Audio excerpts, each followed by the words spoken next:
Ensure that it is a strong, rolling boil before adding the fresh pasta you prepared earlier. Stir it around a little to prevent the pasta from sticking together. Fresh pasta won't take long to cook, about 3 to 5 minutes. Drain your pasta in a colander and put your sauce back on the heat. Make sure it is very shiny. You can add more stock or butter to get your sauce to the desired consistency. Add your drained pasta to the sauce in the pan and stir through. Make sure you have covered the pasta entirely with your mushroom sauce. Then you are ready to serve. Grate some Parmigiano Reggiano, commonly known as Parmesan cheese, over the dish. Just enough to give it some bite and some extra saltiness, but not so much it causes the dish to go gluggy. Finally, if you have them, shave some black truffle over the dish just before serving. Now, enjoy your authentic fettuccine al funghi.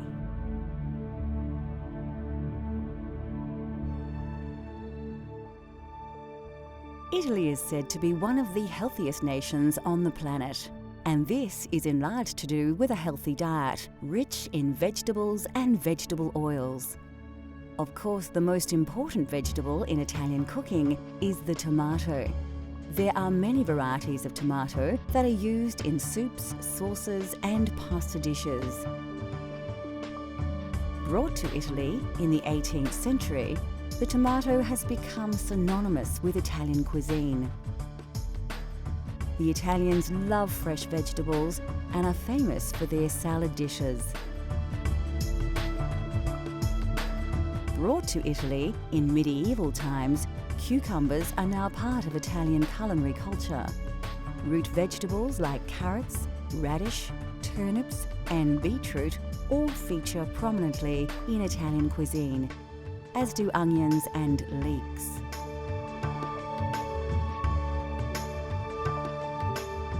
Cabbages, cauliflowers, spinach, and rhubarb are also part of the Italian diet.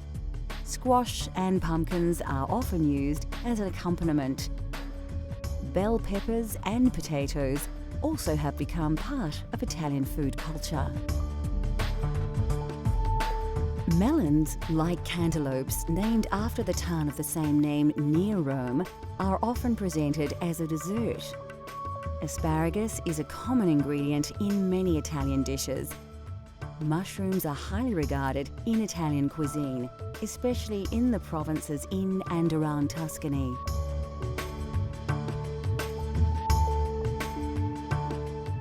Of course, Italian cooking features all kinds of mushrooms, especially the porcini mushroom, but you can use local varieties in your own Italian-inspired dishes.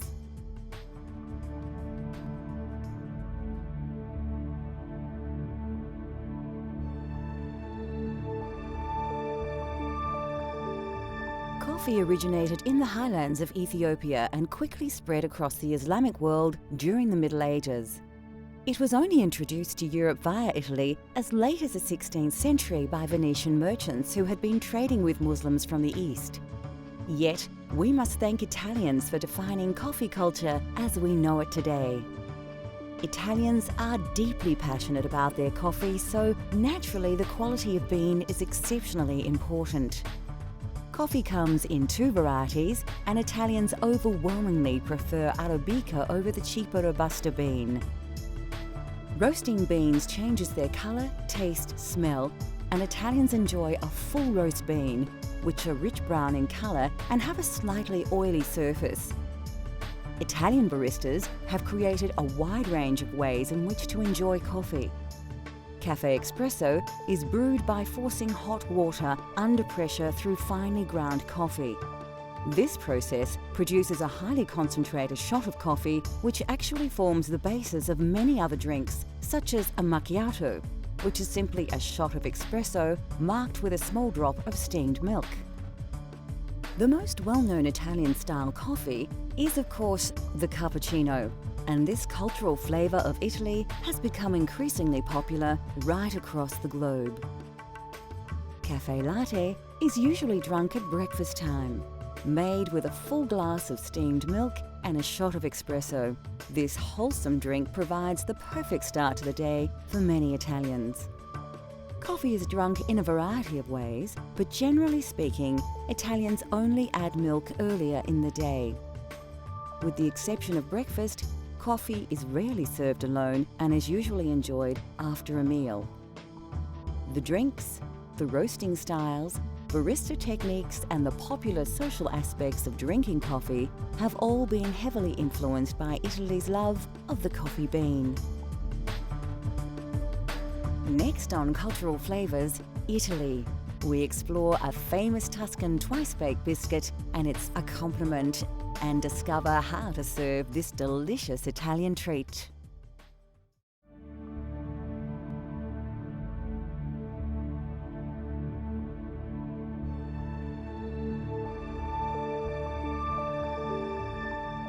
There are hundreds of types of pasta, but generally authentic pasta is made from durum wheat flour or semolina, which accounts for its yellow tinge. Durum wheat is believed to have been introduced to Sicily by the Arabs in the 7th century, and pasta has become the national dish of Italy.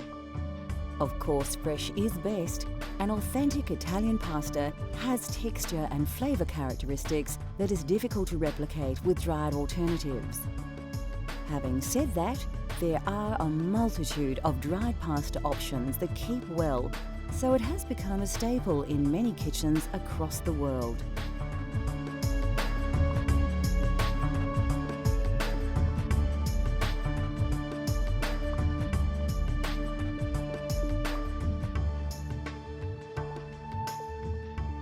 Italy produces 25% of all the olives grown globally from hundreds of varieties of olive tree. Olives in the south of the country produce the majority of olive oil thanks to its climate. In the north, due to the frosts, olives must be harvested much earlier, so their yield is much lower. Olive oil is often used like butter as a topping for bread and for cooking. Olives are eaten on their own, as an accompaniment, in salads and also cooked dishes. Italian meals often feature breads, and there is a wide range to choose from.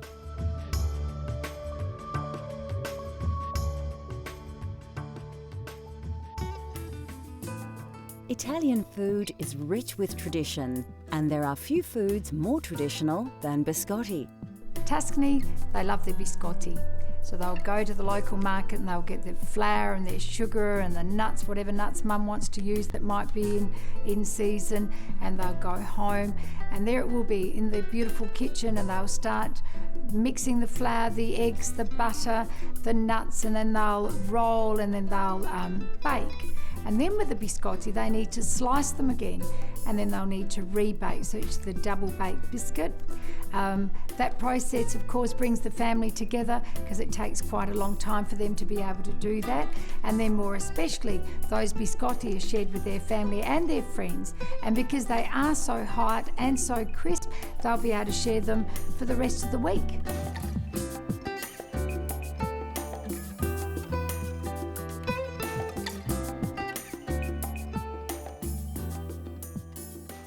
You won't need to look too hard for the ingredients in this recipe.